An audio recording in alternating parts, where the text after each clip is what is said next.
Imagine you are a 22-year-old woman with an infant daughter living in England. The year is 1631. Your husband left for America just months before, hoping to start a business, to establish a home. You're in love and waiting to join him when the news arrives that he is dead, drowned in a river in Massachusetts. Your sole surviving parent also recently died. You have no prospects for a job.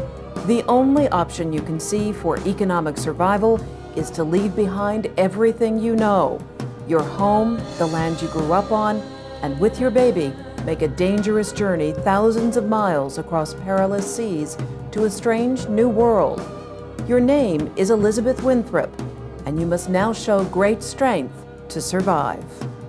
Between 1630 and 1642, more than 20,000 people sailed from England to America in what is known as the Great Migration. Many were Puritans in search of religious freedom. Many came for a chance to own their own land. Some were adventurers. Some were left with no choice but to leave. Elizabeth Winthrop was one of them.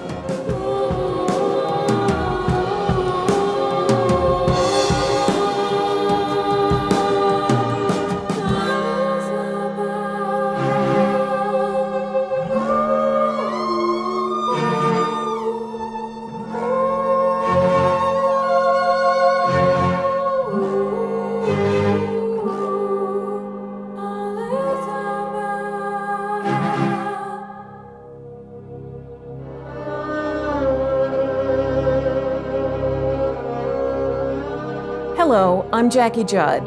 In 1609, Elizabeth Phones was born at Groton Manor in Suffolk, England, the daughter of a pharmacist. She married her cousin, Henry Winthrop, in 1629 in London's St. Sepulchre Church. Henry was part of the prosperous and aristocratic Winthrop family. When Henry died, Elizabeth did indeed cast her fate to the New World and travel across the ocean to join her uncle and father-in-law, John Winthrop, the governor of the Massachusetts Bay Colony. Women like Elizabeth Winthrop are almost impossible not to admire. They have a kind of courage that I think we are very rarely called upon to have in our society. Just to imagine the magnitude of the journey they took is almost impossible for us. I think even something like getting in a rocket and going to the moon is going to a place about which we know far more than she knew about New England. Elizabeth Winthrop Feek was an extremely unusual woman for the 17th century. She was very headstrong. There is a famous letter from her father to John Winthrop Sr. before the emigration in 1629, complaining of the fact that John Winthrop's son had come to stay at the house in London, and that the two of them had effectively run off, eloped, and were going to get married. And if they didn't have their parents' blessing, they would get married without it. It wasn't absolutely necessary for Elizabeth to go to America, but it's hard to imagine what her life would have been like if she had stayed in London. Her father had recently died. Her mother had died when she was a young teenager. She had a young child. Had she stayed in London, she would have probably been pretty poor. So I can well imagine that going to America, however terrifying the prospect, would have probably been a better bet than staying on in London for her. In the 17th century, women couldn't go be a computer programmer. A young woman who was a widow, and certainly one who was an orphan, would naturally, I think, look to her extended family, the men in her extended family, for support and for care.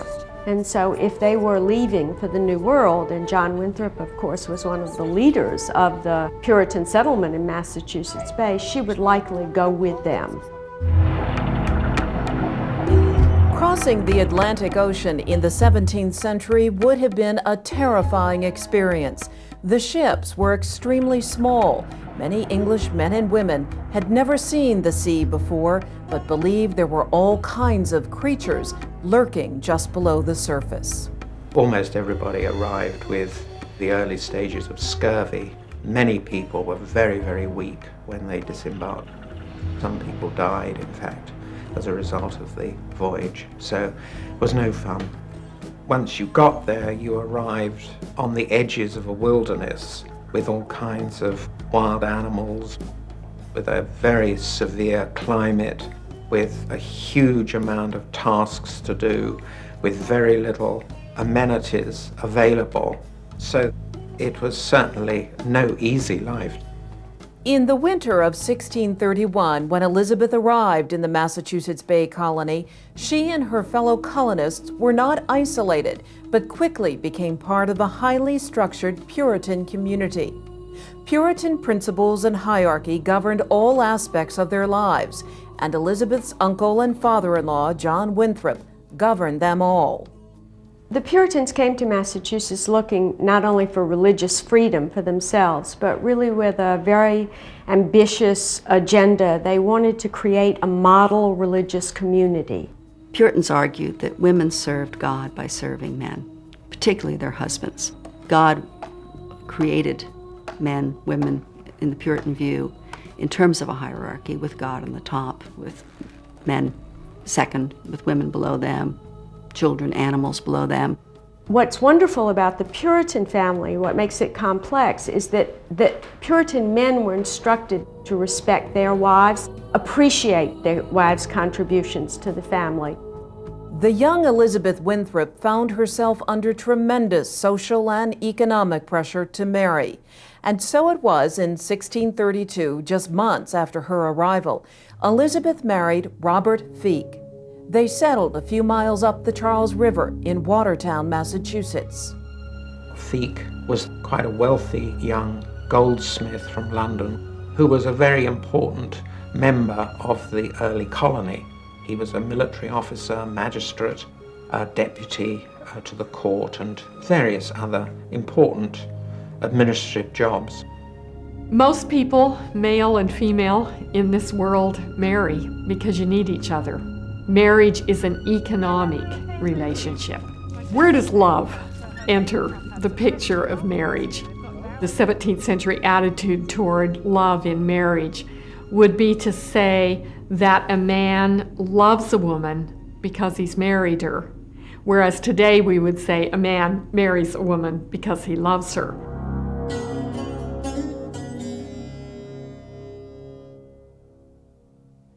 A man couldn't survive more than about 37 seconds without a woman, because while a man was a kind of unskilled laborer in a sense, he went out and he planted the crops, he harvested the crops. It's impossible to eat a piece of raw wheat. It's impossible to eat a live chicken, or at least not very tasty. And so women had all the manufacturing skills. They were called the mysteries of housewifery. Mysteries meant the secret skills that only women could do. They were the ones who took the wheat and turned it into bread. One whole day would be spent on baking, which was a very complicated process, either in an oven outdoors removed from the household or in the hearth itself. They were the ones who slaughtered the animals, in fact, and who made sausages and who made meat and who rendered the fat. She had to make clothing, but you also had to repair clothing. If you wanted to have pillows, then the only way you were going to get them, you couldn't go online and order them. You had to pluck the feathers out of the ducks. They were the ones who made the candles. A man who lived alone would live in darkness, he would have nothing to eat, and he would probably have nothing to wear. Elizabeth would have worked in her garden that produced food for her family and all the herbs used for medicinal purposes. She was the family's pharmacist and doctor.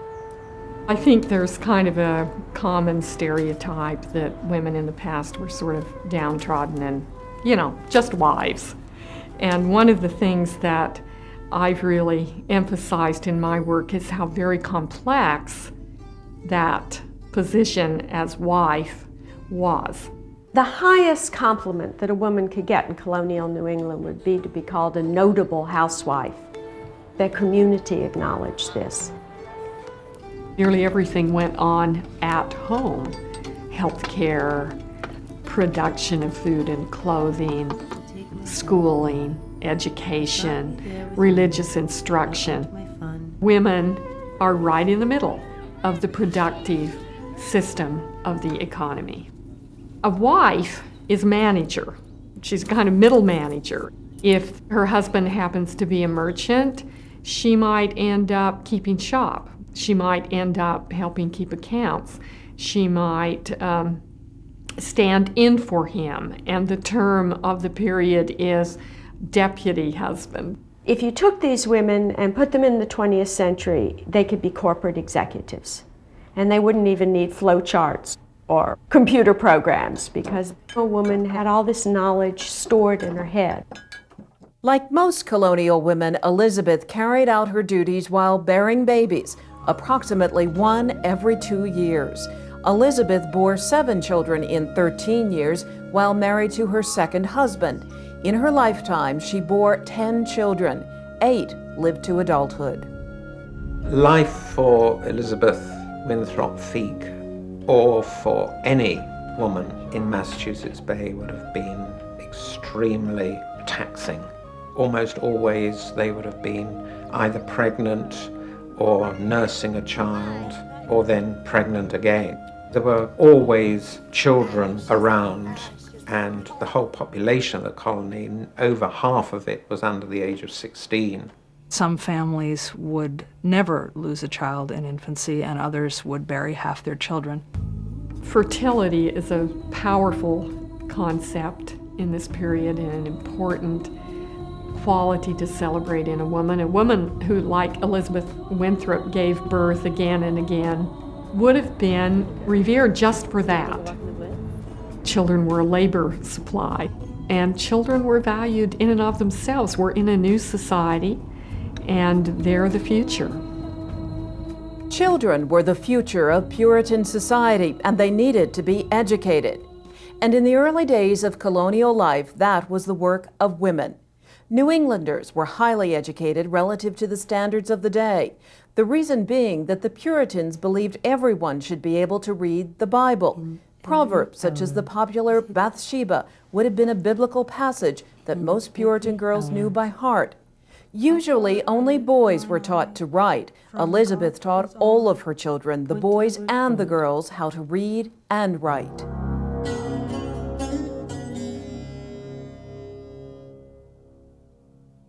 Women exerted very definite influence and power in the center of Puritan life, their religion.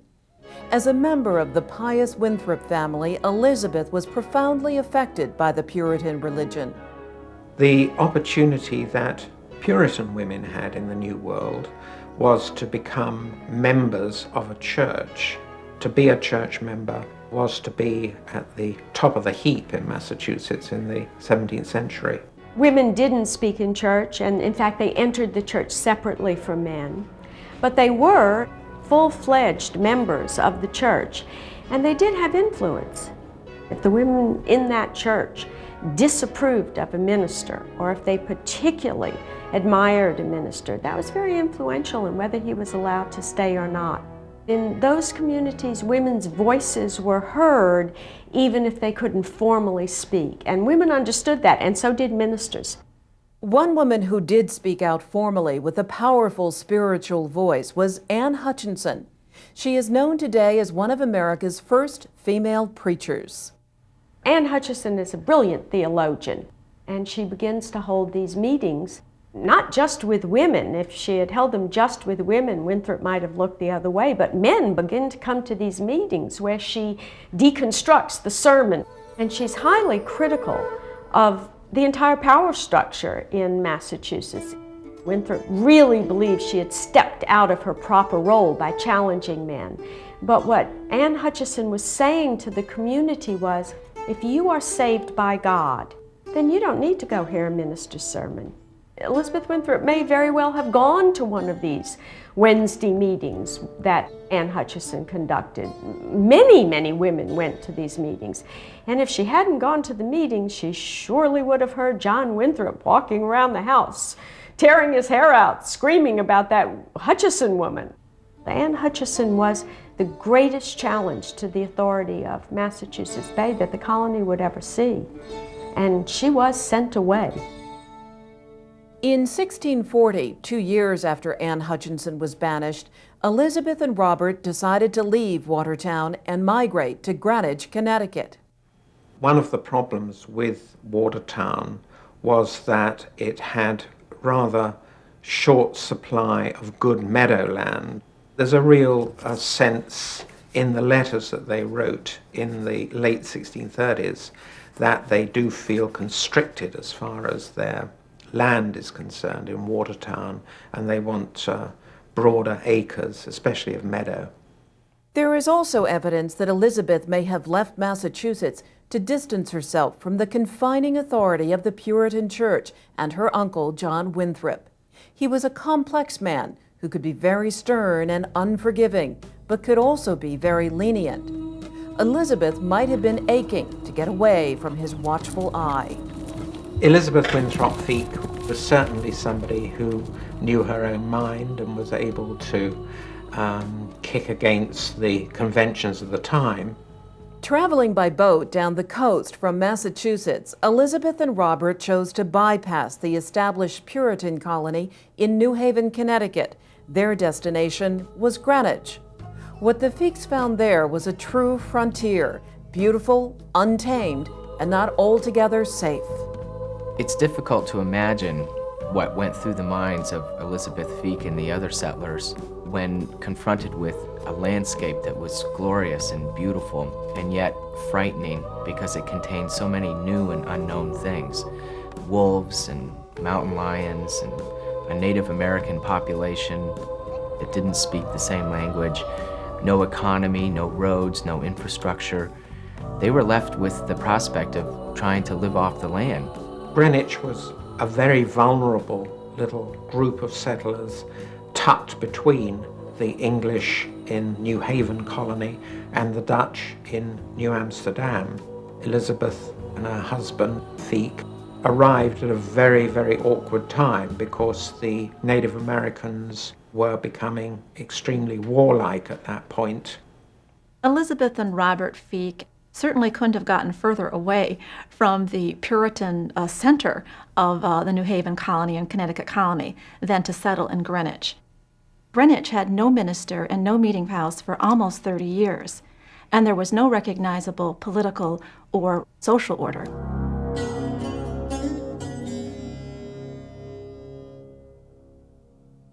Upon arriving in Greenwich, Elizabeth made a bold decision for a woman of her time. She purchased land in her own right. Her name appears on the original deed to the town of Greenwich, which is stored today in Greenwich Town Hall.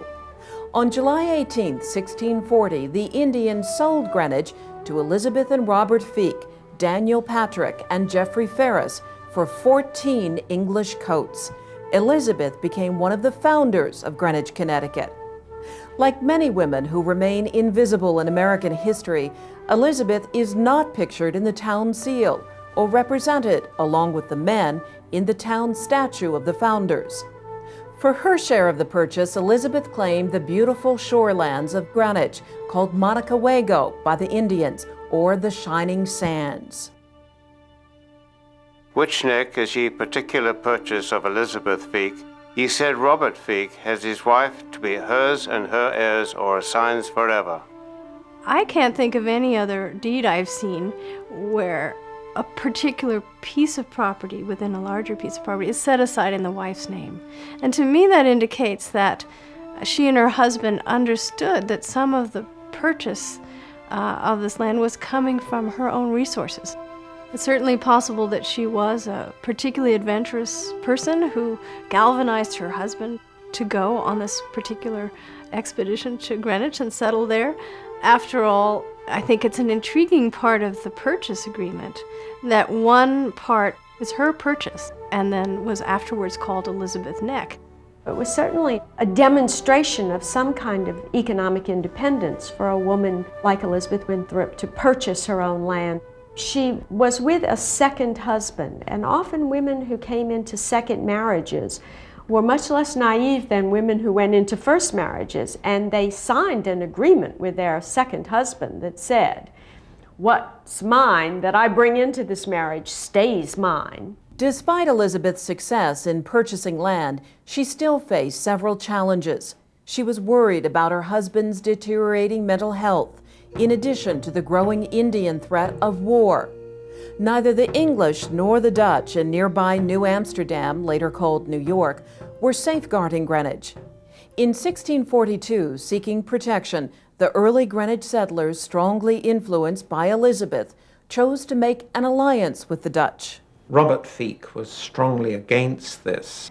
In the 1640s, he seems to have been driven increasingly demented by the oath of allegiance which he had to make to the Dutch, which regarded as an act of treason.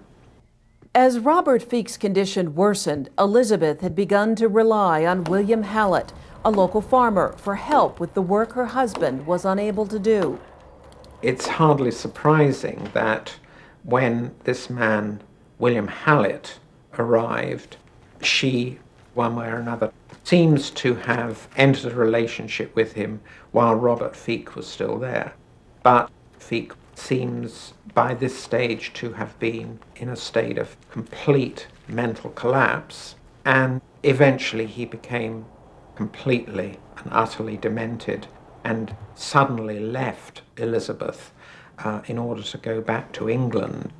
So Elizabeth was left with a family of small children in this very, very exposed frontier settlement.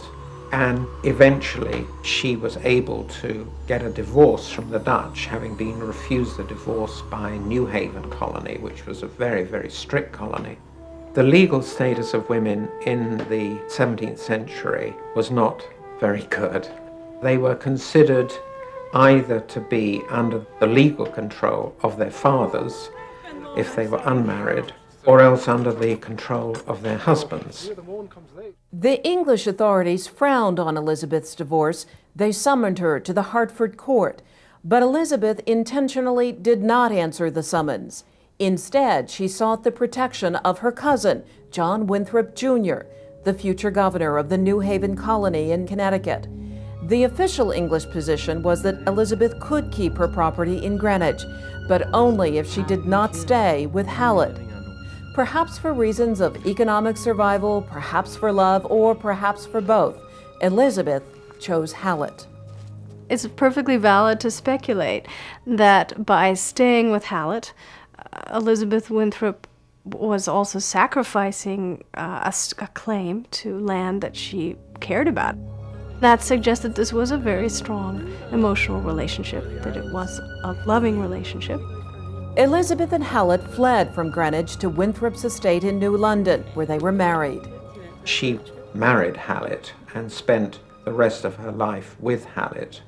Hallett is someone about whom very little is known. Winthrop convinced the Dutch to recognize Elizabeth's marriage to Hallett and to return her land to her. In a letter to Peter Stuyvesant, governor of the New Netherlands colony, Winthrop successfully appealed for the return of Elizabeth's Greenwich property. The Halletts returned to Greenwich for a short time, and in 1649 she wrote to her cousin and brother-in-law, thanking him. "Loving brother, I acknowledge myself exceedingly obliged unto you, and therefore shall take this and all other opportunities to manifest my thankfulness. Through the mercy of God, we are in health and peace in Greenwich. Your unfeigned loving Elizabeth." However, Elizabeth still feared legal repercussions from the English, so she ultimately sold her property and moved with Hallett to Dutch-settled New York. They continued to live together, and I think the last years of her life were probably among the happiest of her life.